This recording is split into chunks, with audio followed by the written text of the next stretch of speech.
Yeah, like I'm still not used to, for sure I don't see that, but is Yummy Yu, is that Thailand? I think that is THA. I'm pretty sure. Maybe that is Thailand. Yeah, I would assume too. I was going to say that's also something that's really, really cool to EVO Japan is the different countries that show up and show out at EVO Japan. Even EVO at Vegas, there's a whole lot, right? But EVO Japan actually brings out a whole bunch of, I say, more Asian players. Yeah, 100%. I'm gonna say right now, like one of my favorite things about just EVO Japan is just where it's held. We get so many of like Asia that comes here to play. We get, and a lot of people know that it's one of the strongest territories just in fighting games overall. And there's so many players, and I say this a lot, that don't get to travel, that we will see first time that Rage Art is gonna hit Dr. Ken. Yo, the eye of the dragon, though. Peep the pupils. Dead. Not yet, still alive for big damage. Yes. This animation's kind of lit. I'm just saying, bro. They bring the spotlight down on you? Oh, nice. The little sidestep right here. Oh, gets the wall splash, spins the rest of the heat. Ooh. Yummy Yu is in trouble. Yummy Yu, you're in trouble. The stomp to close it out. Dr. Ken Hope. Once again, this is season 2 of Tekken. A lot of characters got brand new moves. They've added a brand new system mechanics as well as just adjusted quite a few things. Still in the part of adjusting it because that's what happens. But there's so much changing when it comes to the meta of this game because a lot of the characters got changed for the better. Characters like Asuka, one of the reasons you see King Ray Jr. doing really well is this character's got really strong and they've made her a lot more prominent when it comes to the meta. But this is exactly what I want to see from Tekken right now because once again, I ain't gonna say we're in the motherland of Tekken, but we are very close to one of the original places because, you know, Korea, Japan, but of course, Pakistan, who unfortunately has not been able to show up to events like this because of visa stuff. So. Yeah, well, it's funny that you say that this is like the motherland of Tekken because this is actually where Arslan Ash had his first win. Yes. Like that was his That's debut true. at EVO That's Japan. true. I remember came to Japan and literally just beat every player. And it was nothing but Pakistan top 2. That lets you know just how strong they are. And now they've become the more powerhouse of Tekken than anybody. So.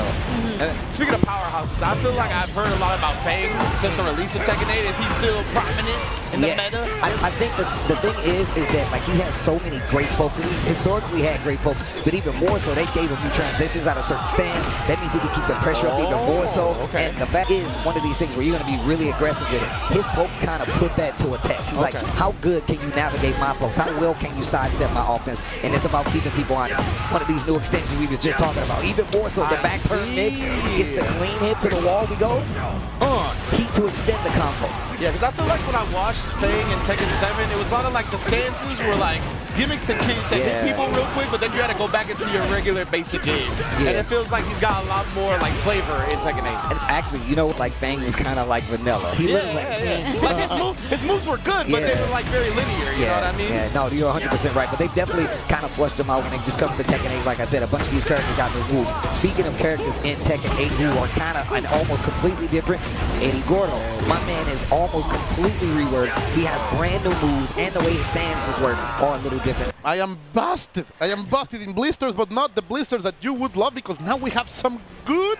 I don't know if I can say it. Tekken. You can definitely say it, bro. We're on the couch. Yeah, we got a table. We're not at a desk. We can have that. We can do that. But yeah, we're going back to some Tekken, man. Matsuba going up against Ofudako. Okay, all right. Japan versus Japan here. We had a little Feng here, one of the problem characters that people have been talking about after the recent update because he's got some crazy quality of life changes. His mix-up's got a lot stronger, and then on top of that, some of these moves that typically were like bad for him, they've made him way too good, I would like to say. All right. And I know Feng has been he's been a very strong character for a long time. I think he's back in Tekken 7. One of the strongest, and now coming in strong in Tekken 8 as well. No, absolutely true. They definitely fleshed him out a little bit more. I mean, he has a lot more mechanics when it comes to like canceling certain stances, getting into back turn stance. One of the major things that you saw in Tekken 7 was maybe like his shifting clouds, which is kind of like a back step, right? Okay. But it also like gets him out of the way, or he can go for like a parry to keep that offense in his favor, right? Yeah. So it's really one of those things where it's like the more experienced the player, the more you're gonna get out of the character. Lars, on the other hand, like it's just the same. If you've been playing a character for a while, you'll definitely be able to take advantage back and forth. What I like to call jockeying for position. You know? Yeah, it just creates a lot of really good tension in those moments, especially towards the end of the round. You know, we saw like 10 seconds left on the clock, and it's always just, oh my gosh, the damage. Where did the health go? Yep, that's what happens, especially in this game. You can get killed really quick. Matsuba got. So this is the old Gigas player. For some reason, on Victor in this game, he likes running the sword stance pressure in particular. It's just he found something with it, and That's what he's been sticking to. But right now, Rage. Oh my God. Okay. Got dodge bomb there. Activate. Man, that string. Victor is such a cool looking character, such a slick design, something really kind of quite fresh for Tekken, I would say. See, you might be the only person that feels that way. I'm with you. But when I say people saw this character, they was like, this dude's got a laser blade and a gun? Like, what does he need all this for? I think Vincent Cassell is cool. I think he's cool, yeah. I also like Vincent Cassell. I mean, but I like the design of it. A plasma blade, I'm down. I'm down. I mean, look, Yoshimitsu has had it for like, what, 30 years? I think someone else can have a cool sword. You let somebody else in the game with a blicky, you know, like, all right, Exactly. cool, man. All right, cool. I'm just saying the stakes are different in Tekken 8. Your country is at stake. Yeah. This dude Kazuya trying to take the country off the map. I'm just saying, bro. I'd bring a gun too. Bear. Yeah. Like, come on. Look, if a guy is allowed to transform into a demon and shoot lasers out of his eyes, I think it's saying, okay bro. I'm to just pull saying. up with the blicky and the plasma sword.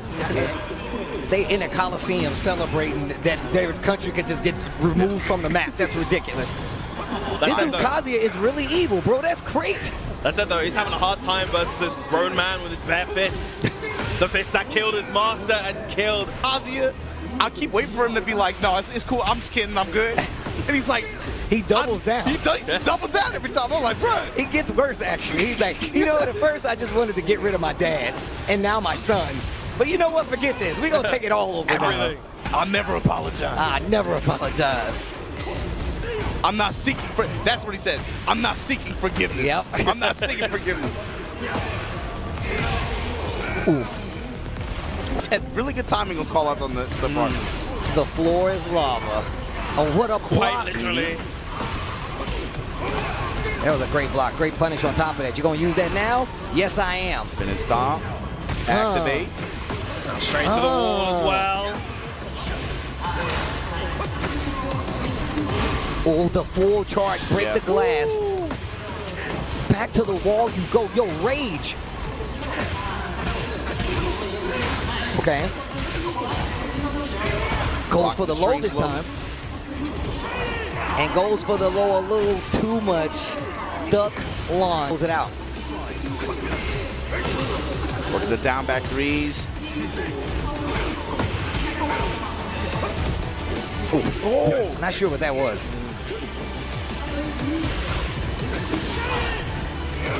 Sloppy kind of mad. There you go. Sidestep right. Got the float. The down back threes on point. Activate. Stepping with them. Shake. Eats another low. Eats the mid. Iron Fortress to back it up. And rage. You know, Jin, there's a lot of discourse online about Jin, whether or not he's too weak, too strong. Obviously, the Jin players are downplaying the buffs, but he's still strong. Wait a minute. Wait, you're a Jin player. I'm a Jin player. And first, wait, I was just going to say, I saw Knee be like, yo, The Jin, parry, he needs to get rid of it. And then Reich was like, actually, you got to chill. I was like, bro, what? Like, Here we go. Big lift kick there.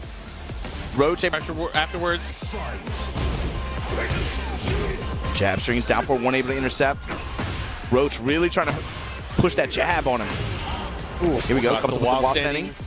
Here we go. back one, talk to the head. He just stared at him. Iron Palm. He went to it a lot in the first game too. What a duck. 2-on-4, not going to be enough. The hell sweep. He is not shy about using the hell sweep either. I mean, he hasn't blocked it yet. Oh, God. Back 4-2. We were just talking about that. It looks so strange to me. He's only had the single back 4 for years. It's throwing me off.